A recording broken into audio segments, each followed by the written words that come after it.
Ya, kembali bersama Kak Noven dalam bab 3. Ya, kepribadian gelap yang berbahaya. Masih membedah dalam dark psychology. Apa yang pertama kali muncul ya di benak kita ketika mendengar istilah dark triad? Mungkin di otak kita seperti sebuah cerita fiksi atau cerita mafia yang diciptakan oleh Hollywood atau film-film Hong Kong ya mungkin ya. Namun konsep ini itu adalah konstruk krusial yang mengikat seluruh aspek psikologi gelap menjadi satu. Di mana dark triad itu secara ringkas adalah dasar atau tema yang menaungi 3 sifat kepribadian psikologi yang paling destruktif dan berbahaya yang dikenal manusia saat ini, di era sekarang ini. Dalam bahasan-bahasan kita ini, kita akan berusaha menerangi sifat-sifat yang ada ini dan memahaminya secara memadai sebagai persiapan untuk menghadapinya mungkin suatu saat nanti, yang mana pada akhirnya kamu mungkin akan menyadari bahwa semua tema yang terkait dengan psikologi gelap itu bersumber dari tema yang sama kemungkinan.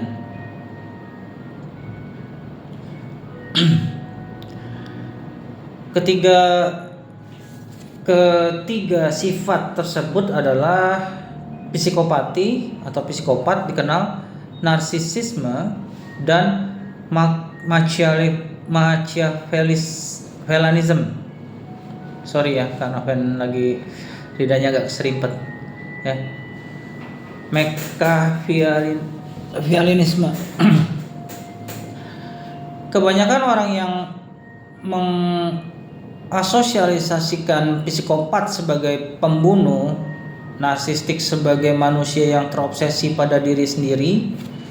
Namun ada hal di balik itu jauh lebih banyak bisa dikategorikan gangguan antisosial daripada sekedar labeling atau stereotype ya. Konsep-konsep ini tuh harus dihormati dan dipahami agar kekuatannya itu menjadi nyata. Machiavellianisme itu adalah teknik yang berasal dari filsuf politik terkenal Machiavelli dalam karyanya tentang pengaruh dan kekuasaan politik, dari buku El Principe atau kalau diterjemahkan El Prince, The Prince gitu ya, Machiavelli. Ini membagikan ide, prinsip, dan juga strategi yang berfungsi sebagai blueprint bagi mereka yang berusaha memahami pengaruh sepanjang sejarah yang pernah ada di muka bumi ini, di mana individu dari Machiavellian ini adalah orang yang pendekatannya terhadap kehidupan sangat-sangat strategis. Tindakan mereka biasanya sudah dipertimbangkan dan dinilai secara matang. Kamu bisa mengidentifikasi seseorang Machiavellian dari cara bicaranya yang sering berkisar pada pertanyaan seperti bagaimana ini akan menguntungkan saya dan bagaimana ini akan mempengaruhi reputasi publik saya. Nah, ini ciri dasarnya dari Machiavelli. Ampuni lidah saya keserimpet ya, belum terbiasa nyebut namanya ya. Tahu konsepnya tapi tidak terbiasa nyebut namanya. Machiavelli. Kalau psikopati adalah gangguan psikologis yang melibatkan pesona superficial, impulsivitas, dan ketiadaan emosi manusia yang umum seperti empati dan penyesalan. Para psikopat dianggap sebagai orang-orang paling berbahaya di muka bumi karena mereka adalah contoh terbaik dari manusia bermuka dua, ya. Ketika kebanyakan orang mendengar kata psikopat, gambaran pertama yang muncul biasanya adalah sosok bertampang seram yang mengacungkan senjata tajam, memakai topeng seperti film-film mungkin Freddy Nightmare gitu ya. Namun kenyataannya jauh dari itu. Mereka kemungkinan besarnya itu adalah orang yang tampan, memukau, yang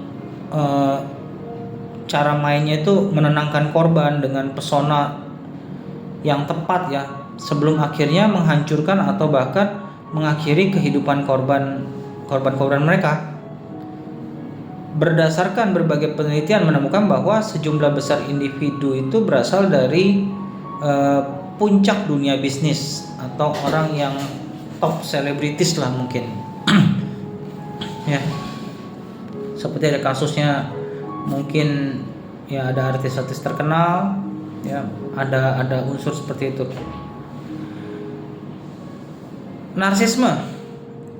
Narsisme bukan sekedar mencintai diri sendiri, tetapi seseorang yang memenuhi persyaratan diagnostik medis narsisme sehingga dianggap memiliki gangguan atau masuk kategori gangguan psikologis. Kecenderungan terus-menerus menampilkan berbagai karakteristik berikut ini kira-kira. Rasa percaya diri yang berlebihan, merasa diri sebagai orang yang paling spesial dan penting, serta percaya bahwa mereka berada pada status yang lebih tinggi dari orang rata-rata atau orang normal.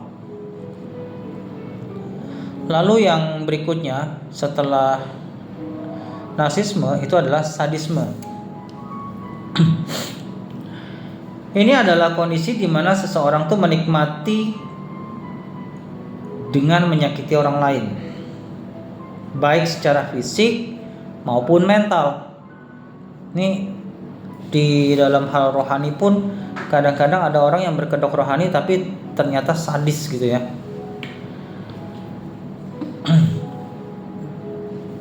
Kenapa? Karena tadi definisi sadisme, kondisi di mana seseorang tuh menikmati menyakiti orang lain baik secara fisik maupun secara mental. Orang-orang ini akan memanipulasi orang lain hanya demi kesenangan dan menikmati dampak yang ditimbulkan pada si korban. Sebagai contoh, seseorang yang terus-menerus menciptakan masalah di antara teman-teman, mengatakan satu hal kepada seorang teman dan hal yang berlawanan kepada teman lainnya, hanya untuk menciptakan konflik dan menonton dampaknya. Bisa jadi tipe seperti ini adalah seorang yang tergolong sadis ya. Nah, kalau kita akan menganalisa secara komprehensif ya, drug triad dan sadisme, anatomi kepribadian destruktif.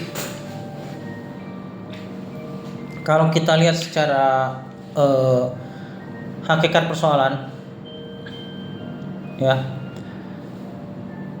akan muncul pertanyaan ontologis dasar lah.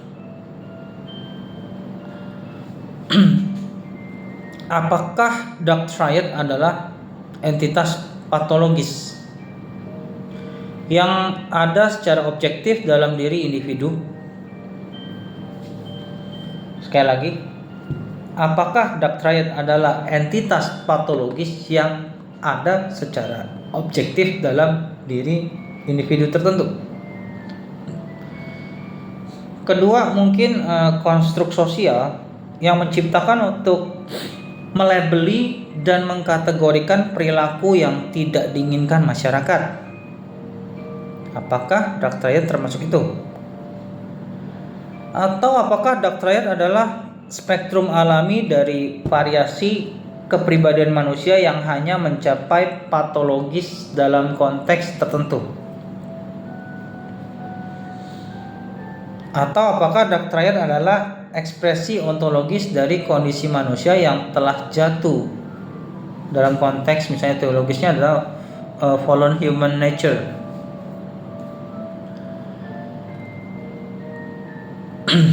Nah, dari keempat pertanyaan ontologis secara dasar ini ya, coba kita lihat dari posisi ontologis yang diambil. Dark triad bukan sekedar label kejahatan sebenarnya.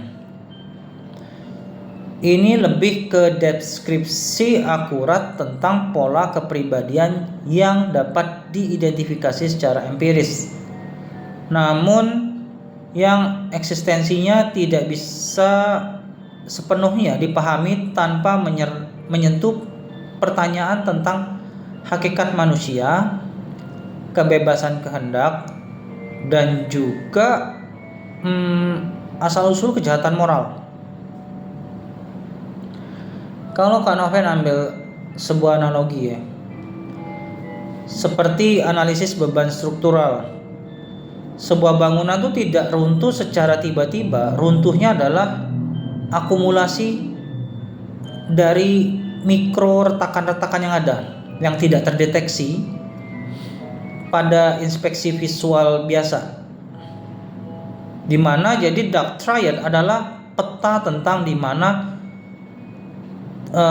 terjadi struktural failure dalam konteks moral kepribadian manusia yang paling sering muncul atau dimulai.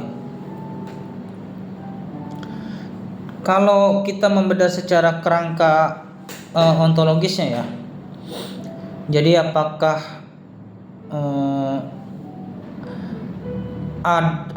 ini tuh hardwire secara genetik ataupun neurologis ya, di level ontologis biologisnya. Di level 2, kalau kita lihat ontologi psikologis, apakah ini pola yang terbentuk dari pengalaman? Level ketiga, kalau kita lihat dari ontologi sosial, apakah ini respon adaptif terhadap konteks sosial tertentu? Level keempat, ontologi secara moral teologisnya, mungkin ada dua hal yang menjadi pertanyaan ya. Apakah ini tuh manifestasi dari kejahatan yang dipilih secara bebas, atau yang kedua apakah ini tuh konsekuensi dari natur manusia yang telah jatuh? Kalau kita lihat dari level 1 sampai 4 tadi, jawaban yang paling jujur tuh mungkin secara akademik semua level di atas itu berkontribusi secara simultan dengan bobot yang berbeda-beda pada individu yang berbeda. Inilah yang memungkinkan dark triad begitu sulit dipahami dan juga ditangani. Kalau kita lihat dari epistemologi dan etimologinya ya, asal konsep dan juga terkait perkembangan maknanya. Etimologi konsep-konsep kuncinya itu dari salah satunya Machiavellianisme ya, asal kata dari nama Niccolo Machiavelli yang hidup di kisaran 1469 sampai dengan 1527,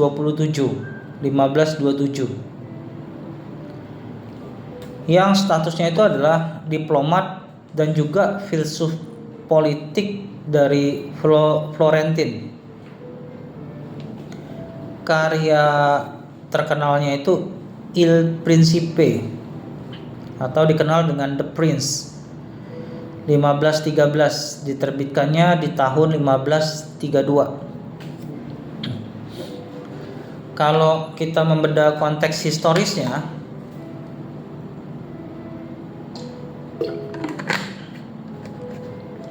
ditulis setelah Machiavelli dibuang dari jabatan politiknya.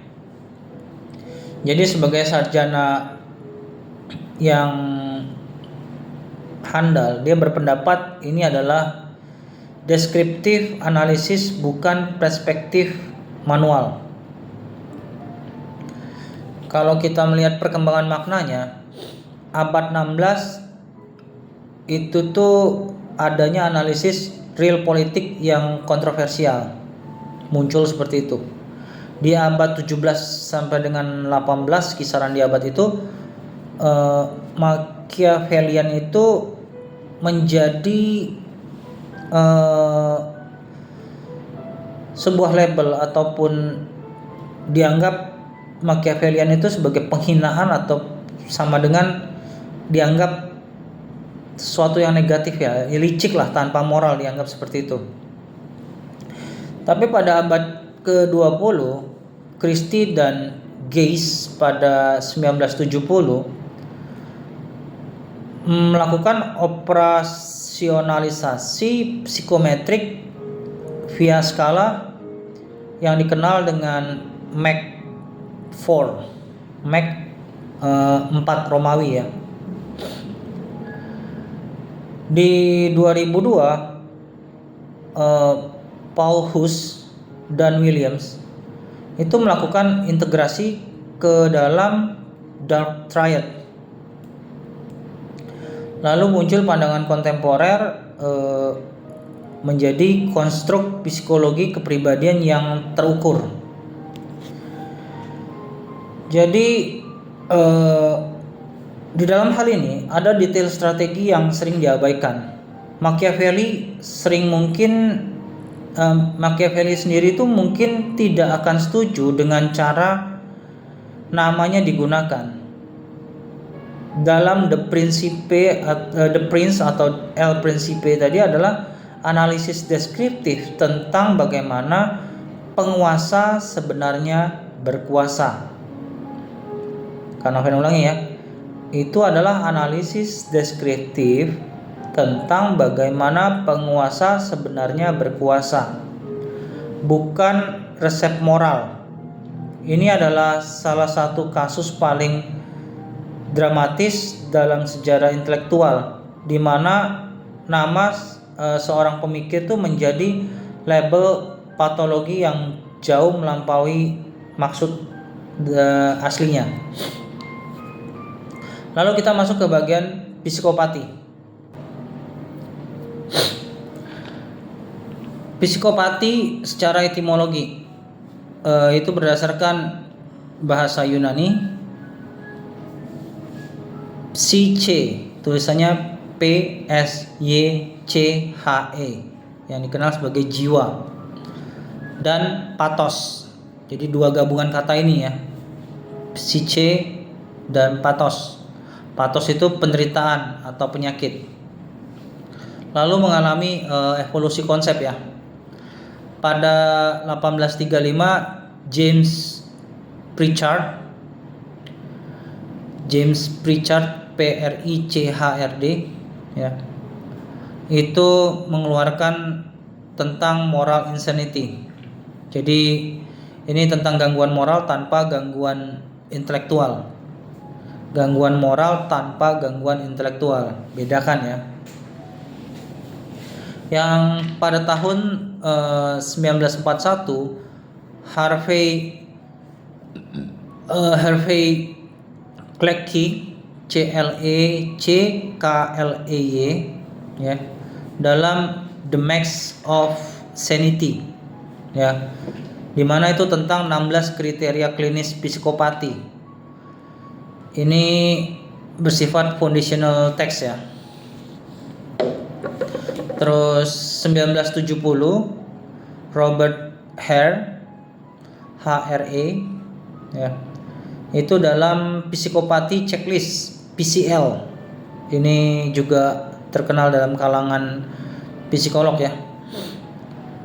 Singkatannya PCL ya, Psikopati Checklist.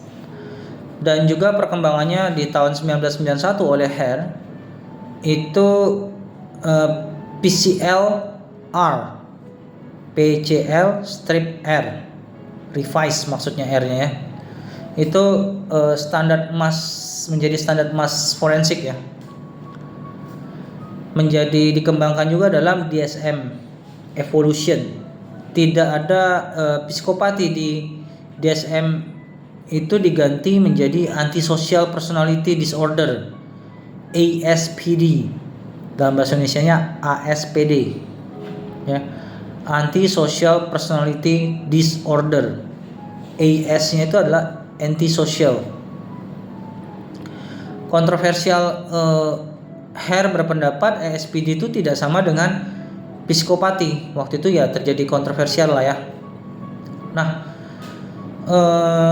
lalu berkembang pada kontemporernya keluarlah triarchic model oleh Patrick tahun 2010, di mana boldness plus meanness plus disinhibition ya. Nah, perbedaan kritis yang sering dikacaukan, psikopati itu sama dengan konstruk psikologi berbasis riset. Itu dari Patrick Hare ya. Terus ASPD, Antisocial Personality Disorder, itu masuk menjadi kategori diagnostik DSM-5. Sociopathy menjadi istilah yang populer ya. Tidak dalam nosologi klinis resmi sebenarnya. Jadi tidak semua ASPD atau ASPD dalam bahasa Indonesia sama dengan psikopati. Dan juga tidak semua psikopati sama dengan ASPD. Ini terjadi tumpang tindih kisaran mungkin 25 sampai dengan 30% untuk hal itu. Lalu yang berikutnya akan bahas adalah narsisism. Secara etimologi, ini dari mitos Yunani ya, Narcissus. Itu dimana pemuda yang jatuh cinta pada bayangannya sendiri di kolam dan mati karena tidak bisa meninggalkan meninggalkan kolam itu karena dia terlalu mengagumi wajahnya sendiri gitu. Konteksnya seperti itu. Ya, ini mirip dengan etimologinya mirip ketika ada orang yang bercanda garing dianggap jayus waktu itu. Itu karena diambil kalau nggak salah dari nama Jayusman atau apa gitu. Urban legendnya kira-kira seperti itu. Nah, itu sekedar selingan ya.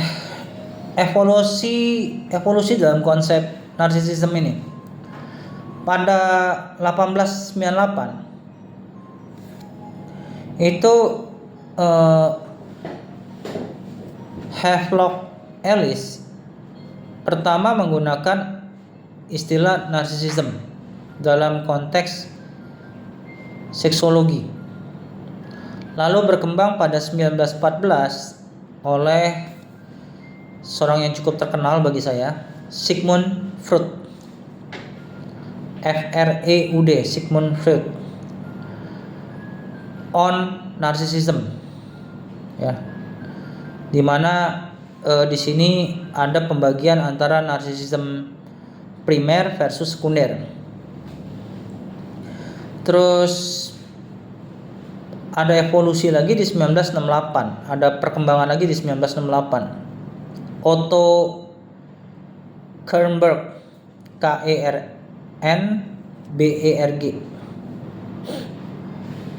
dalam Object Relations Theory, ya, di mana itu narcissism sebagai pertahanan terhadap rasa malu. Jadi menjadi self defense-nya lah dari shame, ya. 1971 oleh Heinz Kohut itu dalam self psychology, ya, di mana narsisme sebagai kegagalan mirroring oleh orang tua. Lalu berkembang lagi di 1980 dalam DSM-3, ya. Di situ mulai ada istilah narcissistic personality disorder yang dikenal di sampai zaman sekarang adalah NPD. Mulai populer, ya, beberapa tahun terakhir ini.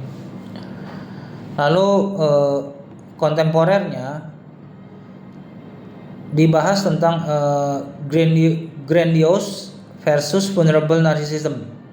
Jadi ada dua subtipe yang berbeda secara signifikan. Nah, detail strategis tersembunyinya apa? Vulnerable narcissism, ya, atau dipahami sebagai narsisme yang rentan, ya, atau tersembunyi, seringkali itu tidak terdeteksi karena tidak tampil dengan keangkuhan yang terlihat. Sebaliknya, itu tuh tampil dengan hipersensitivitas terhadap kritik, rasa rendah diri yang performatif, dan juga kecenderungan menarik diri. Inilah yang sering dilewatkan bahkan oleh konselor yang kurang handal lah, ya, kurang terlatih lah, ya, atau masih junior biasanya. Nah, sadism, kita akan masuk ke berikutnya adalah sadism atau sadis. Secara etimologi ini dari nama Marquis de Sade yang hidup di kisaran 1740 sampai dengan 1814. Dia itu adalah seorang bangsawan Prancis yang dikenal karena tulisan erotis yang menggambarkan kekerasan seksual. Ini pun mengalami evolusi konsep, ya. Pada tahun 1886, Richard von Krapf dan juga Ebing, gitu, ya, itu mengeluarkan Psychopathia Sexualis, ya. Psychopathia Sexualis ini pertama kali menggunakan sadisme secara klinis di tahun 1886 kalau Kak Noven nggak salah ingat, ya. Terus Sigmund Freud juga mengeluarkan sadisme itu sebagai komponen dari insting kematian atau bisa dikenal sebagai Thanatos oleh Sigmund Freud, ya. Nah, lalu dikembangkan dalam DSM, sexual sadism disorder, ya. Masuk ke dalam kategori DSM ini sexual sadism disorder. Hanya dalam konteks dibatasi hanya dalam konteks seksual, di mana sadisme ini sadisme non seksual sebagai konstruk atau landasan kepribadian. Lalu masuk ke era populernya itu Dark Triad Machiavelli tadi, ya. Machiavellisme plus psikopati plus narsisme plus sadisme dalam Dark Triad itu masuk semua. Kalau kita masuk dalam analisis konseptual,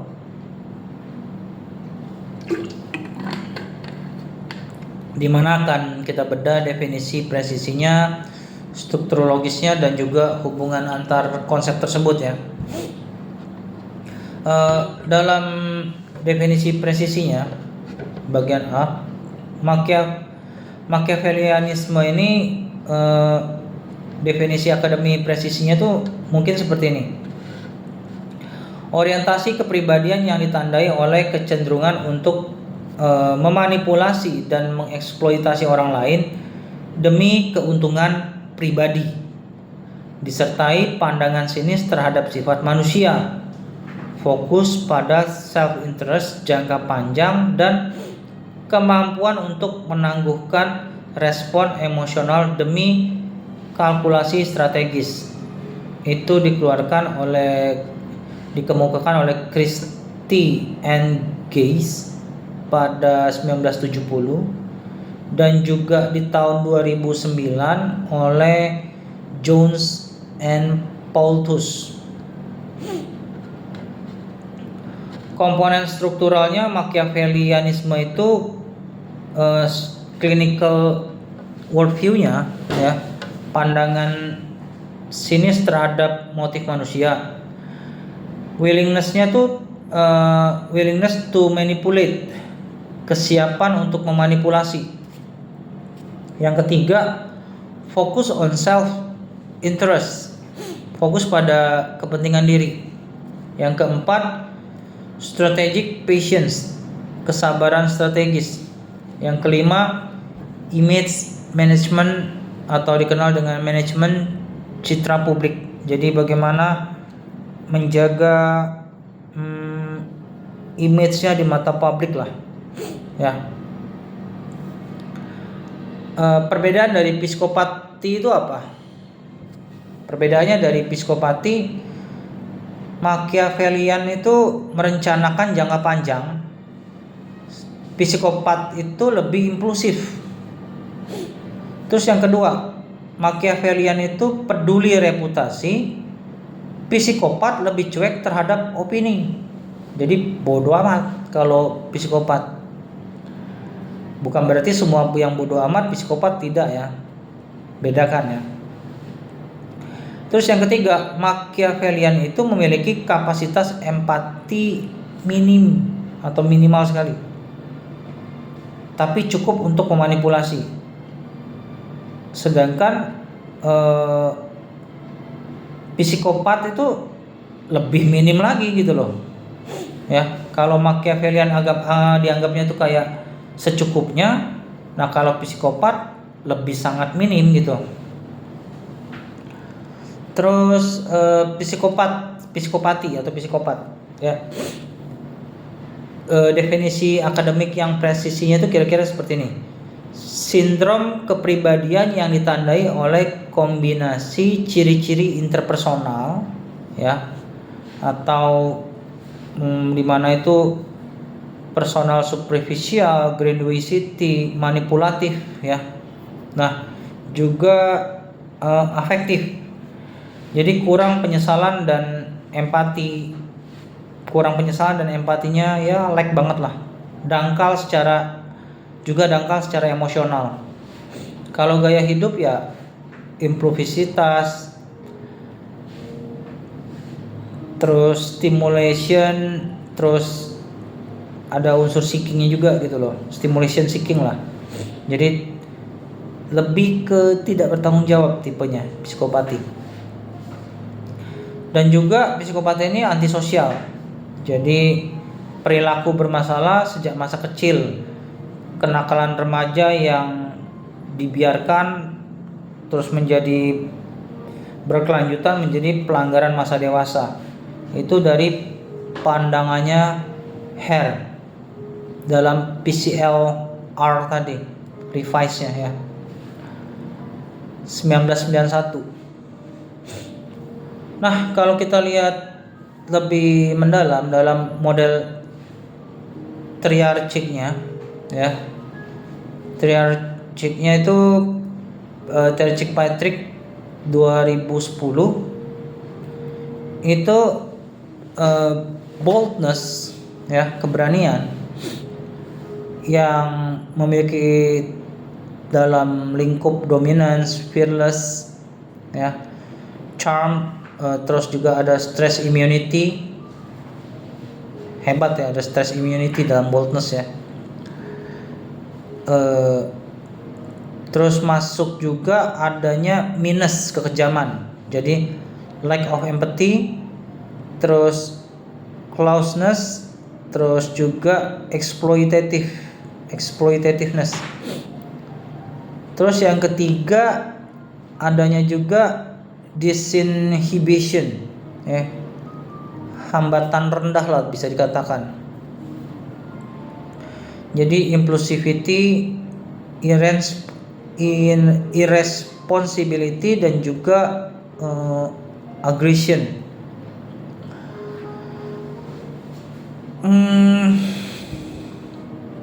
Kalau kita lihat data epistemologisnya, prevalensi umum ya, itu 1% populasi. Itu pandangan Hare di 2003 ya. Terus prevalensi di penjara itu kisaran 15 sampai dengan 25%. Prevalensi di sweet corporate ya, itu kisaran 3 sampai 21%, tergantung definisi dan juga metodenya tentang psikopati ini. Lalu narsisme ya, definisinya tuh kira-kira seperti ini: pola pervasif dari grandiosity, bisa terjadi dalam fantasi atau perilaku ya. Jadi kebutuhan akan kekaguman dan kurang empati ya. Jadi haus dikagumi lah, dan kurang empati yang ya capek sih memang bergaul sama tipe ini ya, yang dimulai pada masa dewasa dan hadir dalam berbagai konteks atau situasi ya. Itu bisa dibaca dari DSM-5 dalam bab atau kriteria NPD. Nah, dua subtype utama di mana dimensinya antara grandiose narcissism sama vulnerable narcissism. Kita akan bagi dalam berbagai dimensi ya. Dimensi pertama, presentasi. Grandiose narcissism itu terbuka, dominan, dan arogan. Sedangkan untuk vulnerable narcissism dalam presentasi itu lebih bersifat tertutup, defensif, dan juga hypersensitif. Ya, bahasa gampangnya baperan lah gitu. Ya. Terus yang kedua, dimensi mekanisme. Ya. Dalam dimensi mekanisme itu grandiose narcissism itu inflasi diri aktif. Inflasi diri aktif. Ya, inflasi diri yang aktif. Terus kalau untuk vulnerable narcissism itu deflasi diri yang defensif. Kalau kita lihat dari dimensi respon terhadap kritik ya, untuk yang grandiose narcissism itu kemarahannya terbuka. Sedangkan untuk vulnerable narcissism menarik diri dan merasa malu atau merasa kayak aduh gua korban nih gitu. Lalu kalau masuk dalam dimensi deteksi ya, mudah teridentifikasi. Kalau vulnerable narcissism sangat sulit dideteksi karena keterbukaannya terlalu defensif sih ya. Jadi agak repot kalau nggak ketemu kasus, kalau dalam pengalaman Kak Noven dalam membina ya. Lalu prevalensi grandiose narcissism itu lebih jarang. Kalau vulnerable narcissism lebih umum dan sering juga tidak terdiagnostik sih, karena ya itu terlalu tersembunyi. Nah, lalu kita masuk ke dalam sadisme. Ya, definisi akademiknya apa? Kecenderungan untuk menikmati kekejaman dan penderitaan orang lain, baik secara seksual maupun non-seksual. Jadi bisa dalam konteks everyday sadism yang dapat bermanifestasi mulai dari agresi relasional yang ringan hingga kekerasan fisik yang berat, bahkan juga bisa sampai di level tertentu ke level mental ya. Ini dikutip dari Buckles, Jones and Paulus di 2013. Spektrum dalam sadisme ya. Everyday sadism atau sadisme sehari-hari itu melingkupi menikmati trolling online, menikmati melihat orang lain dipermalukan. Yang ketiga itu menciptakan konflik untuk menjadi tontonan atau drama serial lah anggapannya. Ya. Terus juga bisa dalam hal sadistic personality itu ada dua hal, sistematis, berulang, dan juga disengaja. Polanya seperti itu. Terus juga kekuasaan atas penderitaan orang lain tuh kepuasan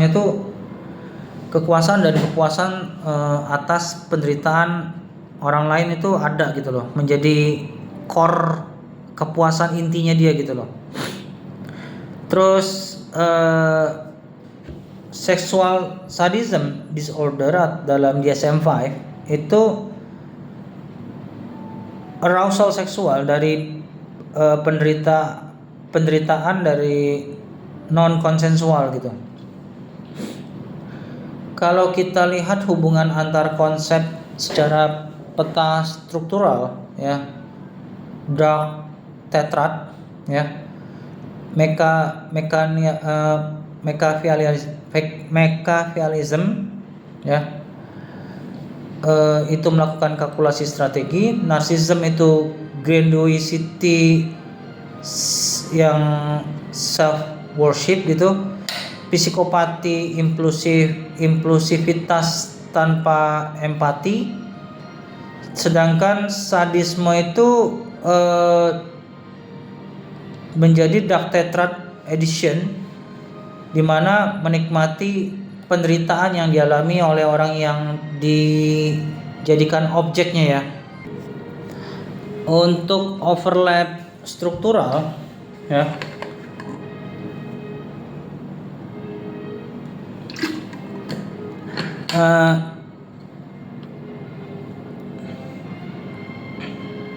overlap struktural ya, semua itu berbagi low empathy, manipulativeness, self-serving behavior gitu loh.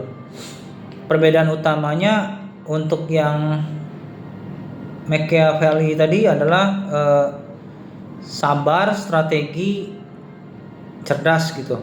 Kalau yang narcissism itu butuh admiration, fragile di dalamnya.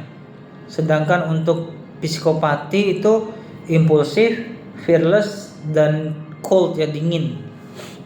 Untuk yang sadisme itu menikmati penderitaan menjadi sebuah sensasi tersendiri dalam si pelaku. Jadi penderitaan itu bagi pelaku adalah candunya dia, nikmatnya dia gitu. Kalau kita lihat dari perspektif multidisiplin ya. Kalau kita lihat dari pandangan filsafat klasik seperti Plato, di mana ada konsep jiwa yang tidak seimbang. Dalam karyanya The Republic atau Republik dikenal, Plato tuh mengidentifikasi 3 bagian jiwa. Logos yang dikenal sebagai rasio, yang sumbernya dianggap adalah, kalau dalam bentuk fisik itu adalah kepala ya. Taimos, semangat atau kehormatan, itu dikategorikan di dada. Dan eros, hasrat atau nafsu, itu dikategorikan dalam perut gitu. Nah, dark triad dalam kerangka Platonisme ya, atau Plato tadi, kalau bahasa lainnya ya disebut Platon gitu ya, sama lah, itu maksudnya satu Plato gitu. Machiavellian itu logos mendominasi tanpa kendali moral, sehingga menjadi rasio yang dipakai untuk kepentingan eros, nafsu atau ego. Kan Noven ulangin ya. Dark triad dalam kerangka Platonis ya. Logos mendominasi tanpa kendali moral ya. Atau kalau dibahasakan biasa tuh gini, rasio itu mendominasi tanpa kendali moral, etiknya tuh hilang gitu. Jadi bertransformasi menjadi rasio dipakai untuk kepentingan eros. Jadi logika itu hanya dipakai untuk nafsu aja gitu loh, nafsu atau egonya gitu. Nah, dark triad dalam kerangka Platonisme juga untuk narsistik, mungkin narsisme itu adalah taimos yang berlebihan. Taimos tadi tahu ya, semangat atau kehormatan yang berlebihan, di mana kehausan akan penghormatan tanpa adanya legitimasi. Sedangkan psikopat itu sama dengan eros tanpa logos. Eros tadi tahu ya, nafsu ya, nafsu tanpa logika yang terintegrasi dengan moral ya.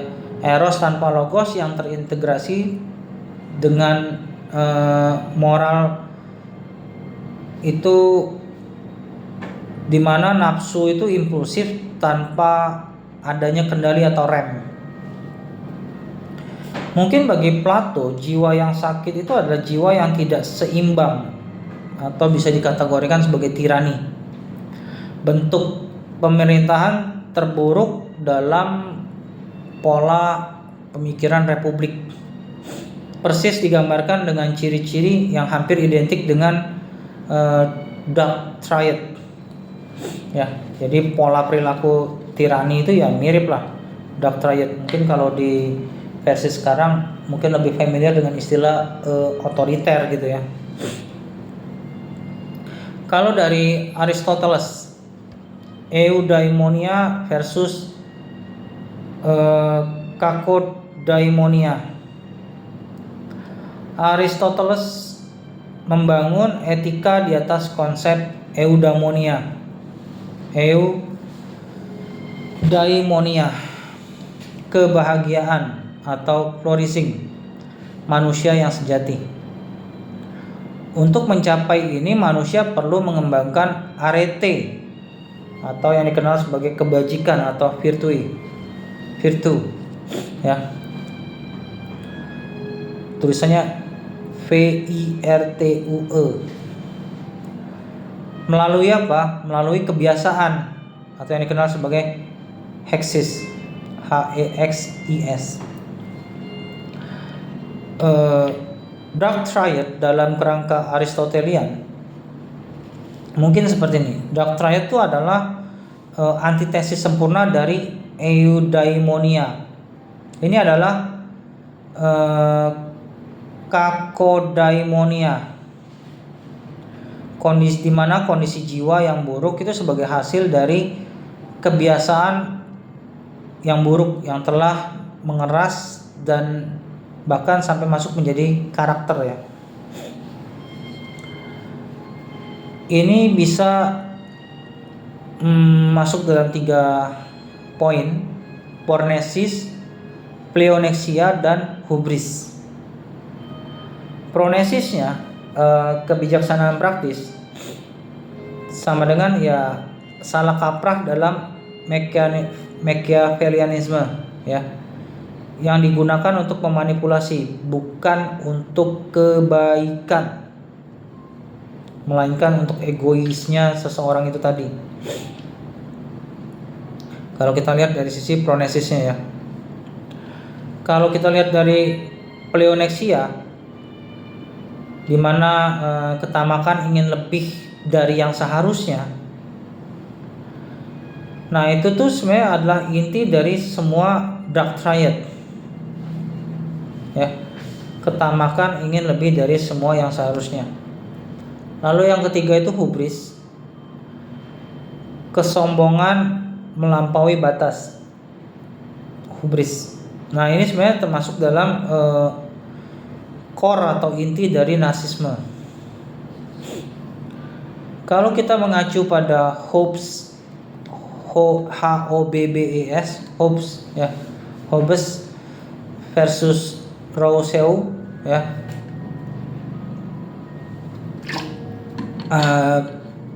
bisa masuk dalam kategori debat fundamental ya, antara Thomas Hobbes sama Jean-Jacques Rousseau ya. Dimana kalau kita lihat natur manusia gitu ya, Homo homini lupus, itu kita tahu ya istilahnya, Homo homini lupus dalam serigala itu ya. Kalau menurut Jean-Jacques itu lahir tuh baik, tetapi dirusak masyarakat atau keadaan sekitarnya mempengaruhi. Lahirnya tuh baik gitu loh, nature-nya baik, tapi dirusak oleh lingkungan. Baik itu mungkin ada ajaran tertentu yang memperbolehkan membunuh orang lain kalau tidak seiman, atau kalau tidak sepemahaman boleh disingkirkan. Nah, itu pandangan dari Jean Rousseau ya. Kalau dark triad, kalau menurut Thomas Hobbes itu ekspresi natural manusia prasosial. Sedangkan menurut Rousseau itu produk korupsi struktur sosial. Ya, produk korupsi struktur sosial itu ya seperti pemerintah yang korup banget, sudah nggak ketolong lah, maka sangat-sangat rusak lingkungan. Ya seperti di 2026 inilah ya.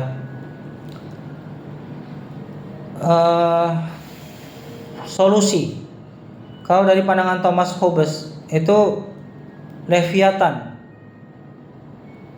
di mana kontrak sosial yang kuat lah. Kalau menurut Rousseau, Jean-Jacques Rousseau itu mungkin kembali ke kondisi natural yang murni. Nah, dari dua pandangan ini atau dua posisi yang mungkin terlalu ekstrim ini, dark triad adalah produk dari interaksi kompleks antara predisposisi biologis, kegagalan perkembangan, dan juga konteks sosial yang memungkinkan. Jadi bukan murni natur atau nurture gitu. Mungkin kalau secara pandangan Kant, ya kalau kita tarik dari pandangan Kant mungkin seperti ini, di mana masuk dalam kategori penggunaan manusia sebagai alat. Dalam Kant's Formula of Humanity, Groundwork tahun 1785 ya, dalam Groundwork gitu ya, karyanya Groundwork, di mana itu dikatakan bertindaklah sedemikian rupa sehingga kamu selalu memperlakukan kemanusiaan, tidak pernah hanya sebagai alat, tetapi selalu sekaligus sebagai tujuan.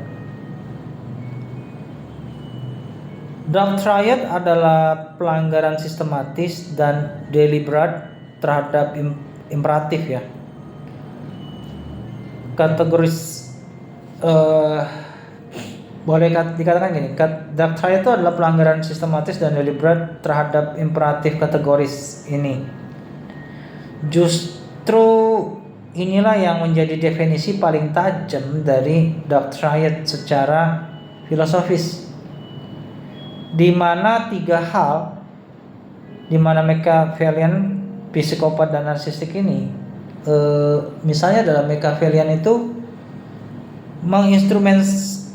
menginstrumentalisasi orang lain secara sadar dan sistematis.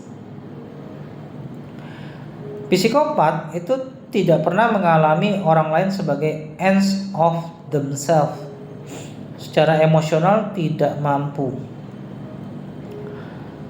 Narsis hanya mengakui orang lain sebagai means tulisannya, atau kategorinya sebagai alat untuk supply gitu, atau threat, ancaman terhadap ego. Itu kalau kita lihat secara kategorialnya mungkin ya. Terus bagian B, di mana filsafat modern dan kontemporer, apa sih point of view-nya gitu ya. Kalau kita lihat dari mungkin dari POV Friedrich Nietzsche ya, atau Nietzsche dikenal, Wille zur Macht of Herren Moral.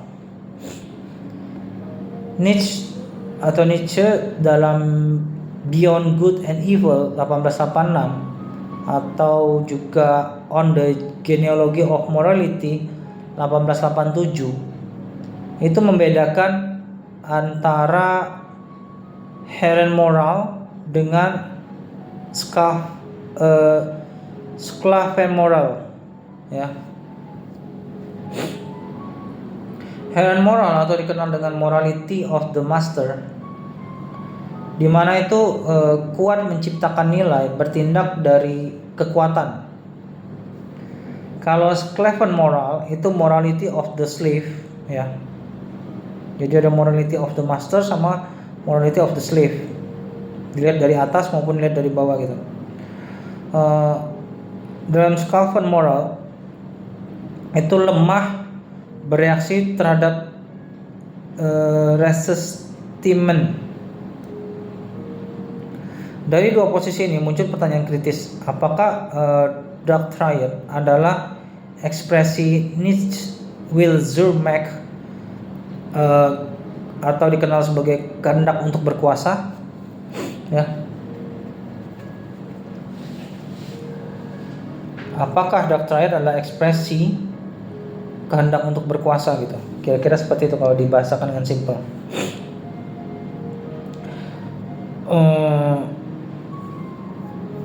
Kontraposisi dari pandangan itu yang mungkin cukup kuat, Nietzsche sendiri itu membedakan antara Wille zur Macht yang otentik atau self-overcoming, kreativitas, versus kehendak yang lemah yang menyamar sebagai kuat dalam konteks exploitation, domination. Nah, disinilah dark triad tuh lebih dekat ke yang kedua, ekspresi kelemahan yang tersembunyi atau bersembunyi di balik topeng kekuatan.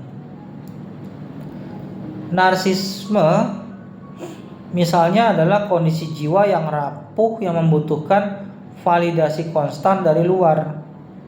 Ini adalah kebalikan dari Übermacht yang self sufficient.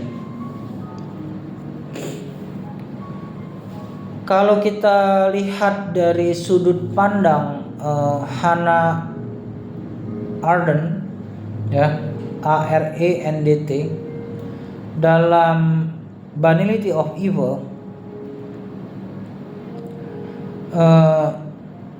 Aaron ini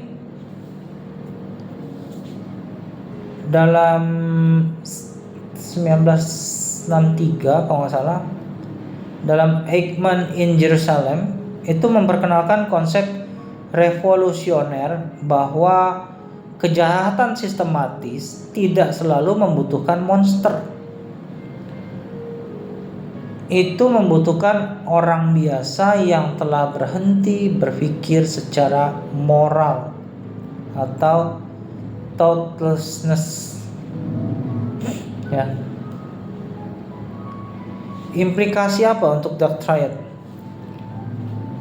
Mungkin ada 3 hal dalam hal ini. Tidak semua pelaku kejahatan memiliki dark triad. Kedua, dark triad adalah intensifikasi dari kecenderungan yang ada dalam spektrum manusia, dalam manusia normal atau umum gitu ya.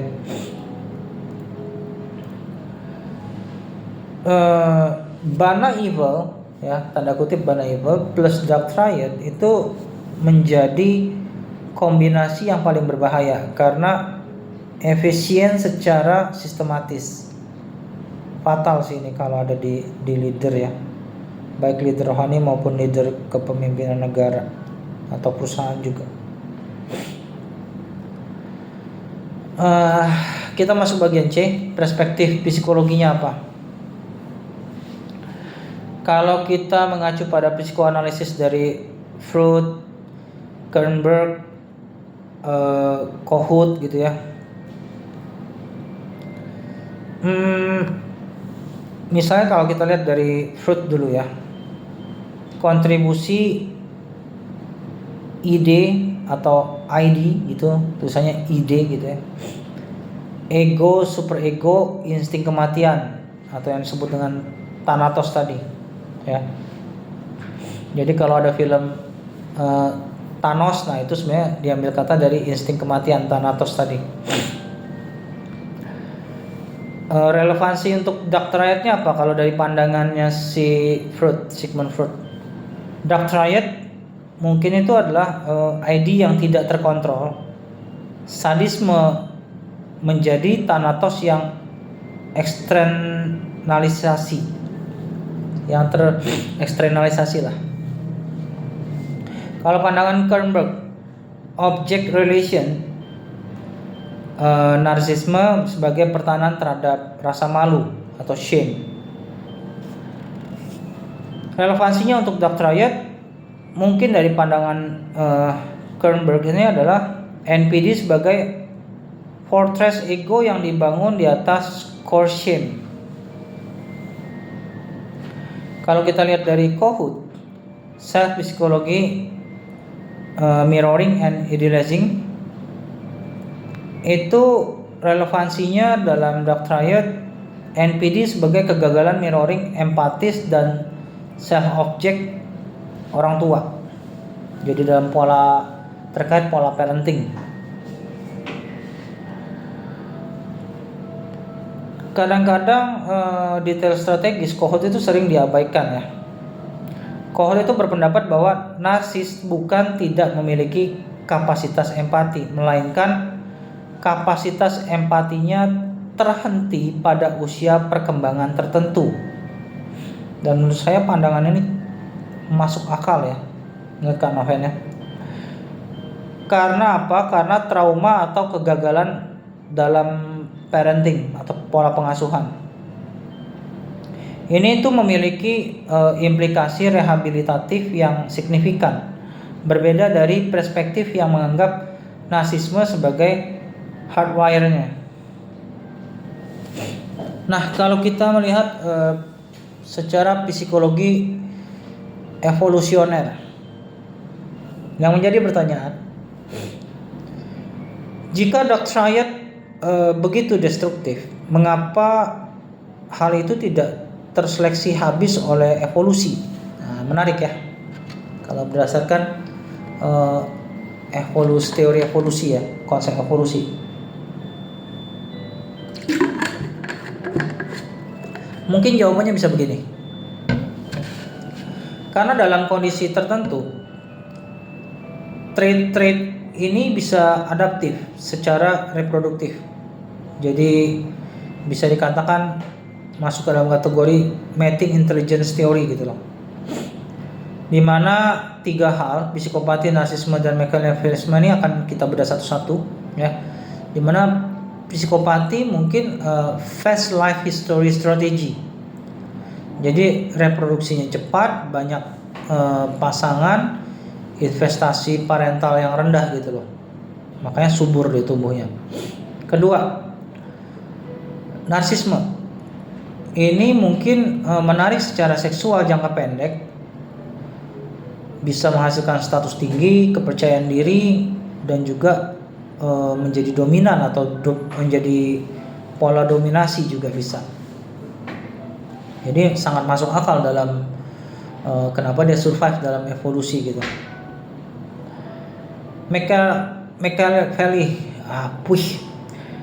Machiavellianisme ya.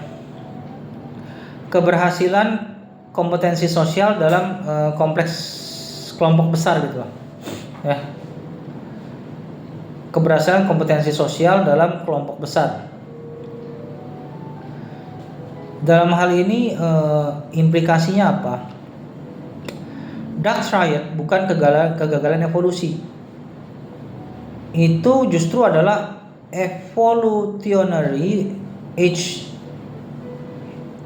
HEDGE yang menjadi maladaptif dalam konteks hubungan jangka panjang dan juga komunitas yang stabil. Ini menjelaskan mengapa dari sudut pandang psikologi evolusioner ini bisa bertahan dalam populasi manusia di kisaran 1 sampai dengan 5% lah mungkin. Kalau dilihat dari neuropsikologi dan terkait ilmu otak lah ya, temuan kunci secara neuroscience, 1, amigdala hiporeaktif pada psikopat, di mana psikopat itu menunjukkan penurunan reaktivitas amigdala terhadap rangsangan yang memicu rasa takut dan penderitaan orang lain. Itu berdasarkan Blair et al. 2001. Ini adalah dasar neurologis dari ketidakmampuan empati, bukan pilihan sadar semesta lah, mungkin masuk golongan itu.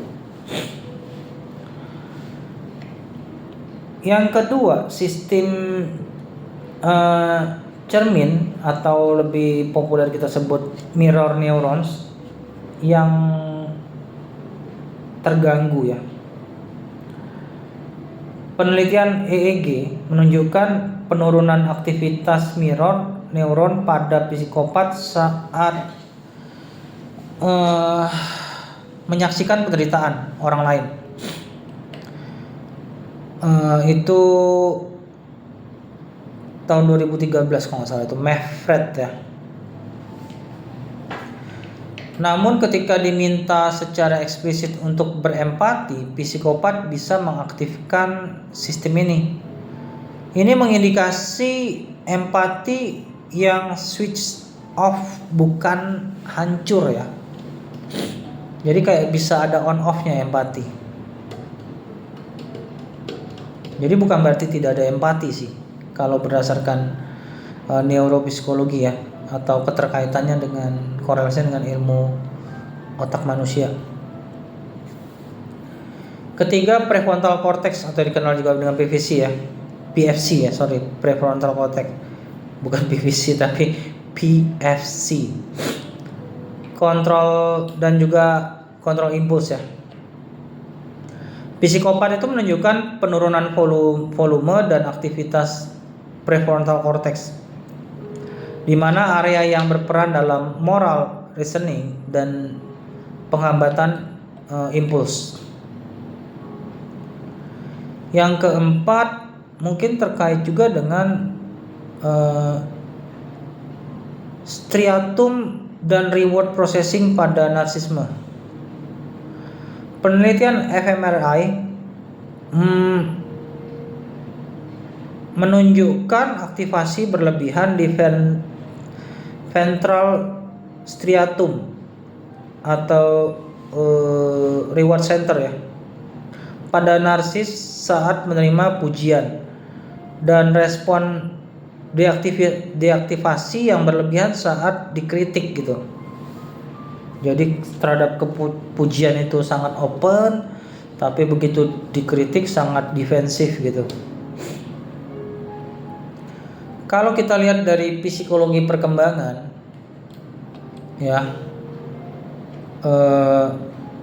etiologi faktor pembentuk dark triad, kita akan membagi menjadi faktornya itu ada 5 ya.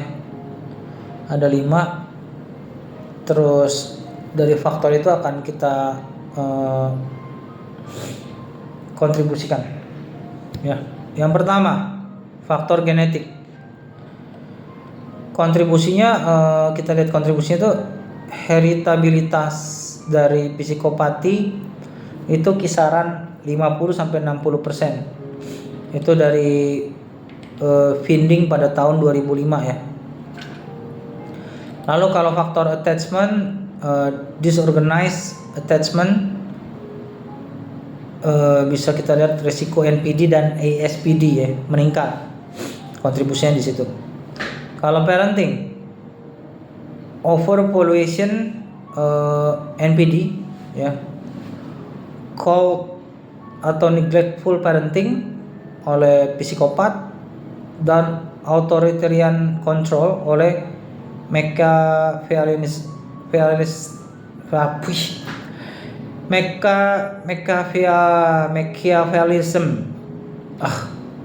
Suka konslet disebut ini kadang-kadang.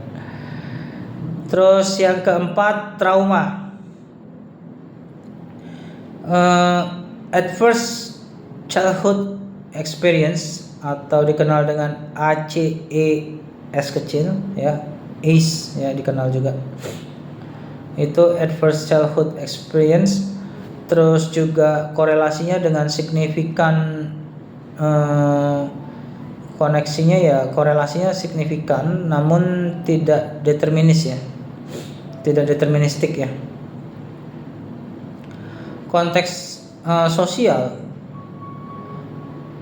kontribusinya budaya yang menghargai kompetisi ya, kompetisi tanpa empati ya, sama dengan amplifier ya. Kadang-kadang di mana perusahaan-perusahaan auditor Big Four kan juga mengandalkan hal ini, diadulah satu sama lain ya, yang nggak sehat akhirnya. Jadi jangan heran kalau negara, pengusaha tidak sehat, negara tidak sehat, jadi struktur sosial juga mengalami ketidaksehatan. Perlu analisis lebih jauh sih untuk membangun struktur sosial yang lebih ideal untuk bertumbuh. Dalam hal ini ada peringatan kritis lah ya.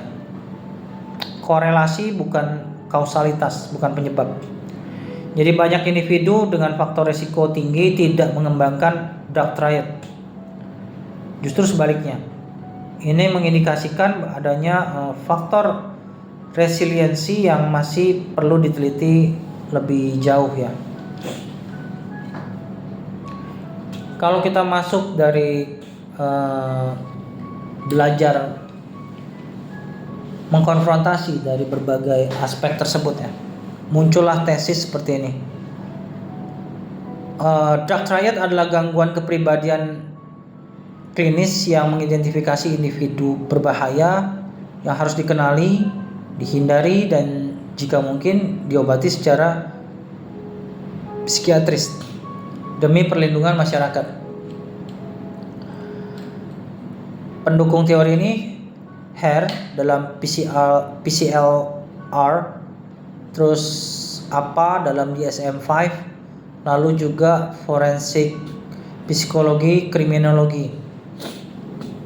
Tapi ada kontraposisi juga dari tesis itu. Ya, kita sebut saja sebagai antitesisnya ya. Dimana mungkin antitesisnya adalah construct dark triad adalah label sosial yang mungkin berlebihan, mencerminkan bias kelas dan gender, mengabaikan konteks budaya, dan secara paradoks itu menormalkan perilaku ini dengan memberi label atau nama gitu. Seolah ada jenis manusia yang secara ontologis berbeda dari yang lain. Padahal semua manusia memiliki kapasitas untuk perilaku ini dalam kondisi tertentu. Pendukung dari pandangan ini mungkin adalah kritik feminis terhadap psikiatri, itu Chesler pada 1972 ya, di mana dark triad lebih sering didiagnosis pada laki-laki karena bias gender, karena yang menganalisa feminis mungkin ya. Yang kedua, Philip Zimbardo dalam Lucifer Effect tahun 2007, di mana situasi normal bisa membuat orang bisa melakukan hal-hal psikopatis. Terus yang ketiga, kritik pasca kolonial, di mana definisi tanda kutip gangguan kepribadian sering mencerminkan norma budaya barat, diidentikan sebagai Western culture. Nah, dari dua posisi tersebut mungkin bisa kita tarik benang merahnya ya, di mana dark triad adalah konstruk yang heuristiknya tuh valid sebagai deskripsi pola kepribadian yang dapat diidentifikasi. Tapi hal ini tuh harus digunakan dengan kesadaran penuh bahwa satu, ini bisa jadi spektrum, bukan kategori biner seperti black or white gitu. Bisa ada spektrumnya ya, abu-abu yang gelap ke abu-abu terang kah gitu kira-kira. Kedua, konteks budaya mempengaruhi manifestasinya. Jadi ada budaya tertentu di mana ekstrim sekali, seperti Timur Tengah gitu, bahwa pemuka agama tidak boleh disangkal gitu. Nah itu kan memang berpola dark psikologi bermain di sana.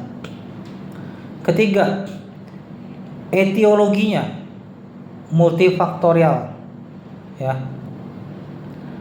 Terus potensi manipulatif, yang keempat, potensi manipulatif ada dalam setiap manusia. Menurut pandangan saya bisa jadi ada pada setiap manusia. Perbedaannya hanya pada intensitas, frekuensi, dan derajat intentionality-nya. Jadi oleh karena itu dark triad berguna sebagai peta protektif, bukan sebagai vonis ontologis.